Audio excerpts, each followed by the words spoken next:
नमस्कार. श्री ब्रह्मचैतन्य महाराज गोंदवलेकर प्रवचन. आज 18 एप्रिल. संत विषयात देव पाहतात, आपण देवात विषय पाहतो. प्रत्येकजण भक्ती करीतच असतो, कारण व्यापक दृष्टीने पाहिले तर भक्ती म्हणजे आवड. परमार्थात भक्ती म्हणजे परमात्म्याची आवड असा अर्थ आहे. सर्वांना विषयाची आवड असते, तेव्हा सर्व लोक एकपरीने विषयाची भक्तीच करीत असतात.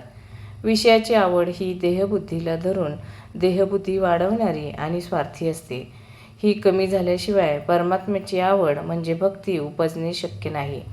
याकरिता भक्तिमार्गातली पहिली पायरी म्हटली म्हणजे मोबदल्यारहित, निष्काम, निस्वार्थी परमात्मा स्मरण करणे.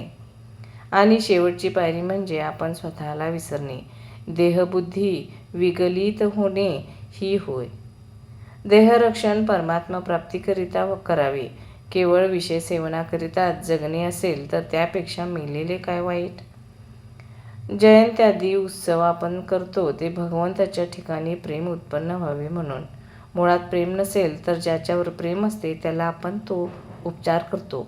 तो उपचार करून प्रेम आणायचे असते. प्रेम आणि उपचार यांचा अन्योन्य संबंध असतो. या उपचाराने भगवंताशी संबंध वाढतो आणि त्यामुळे भगवंतावरचे प्रेमही वाढते. आई आपल्या लहान मुलाला दागिने वगैरे घालते, त्याचे त्या लहान मुलाला काही सुख नसते. उलट थोडे दुःखच वाटते, पण त्यामुळे त्या आईला बरे वाटते म्हणून ती तसे करते. भगवंताला आपण दागिने घातले तर ते स्वतःकरताच होय. वास्तविक भगवंताला काय कमी आहे. संत विषयात देव पाहतात, पण आम्ही मात्र देवात सुद्धा विषय पाहतो.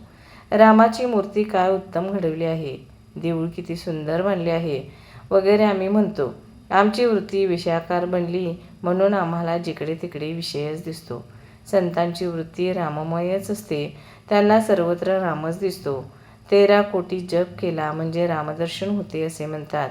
त्याचा अर्थ 13 कोटी जप व्हायला रोज 10-12 तास या प्रमाणात जवळजवळ 12 वर्षे लागतात. इतका सतत ध्यास लागला म्हणजे ते रूपच तो होतो. नाम कधीच वाया जात नाही. केव्हा केव्हा एखाद्याला दर्शन होत नाही तेव्हा त्याचे नाम दुसरीकडे खर्च झाले असे समजावे. मग ते विषयप्राप्तीकरिता असेल किंवा त्याचे पूर्व पाप घटत असेल, विषयाकरिता असेल. विषयाकरिता नाम खर्च करू नये, नामाकरिता नाम घ्यावे. नाम आपले सर्वस्व वाटले पाहिजे.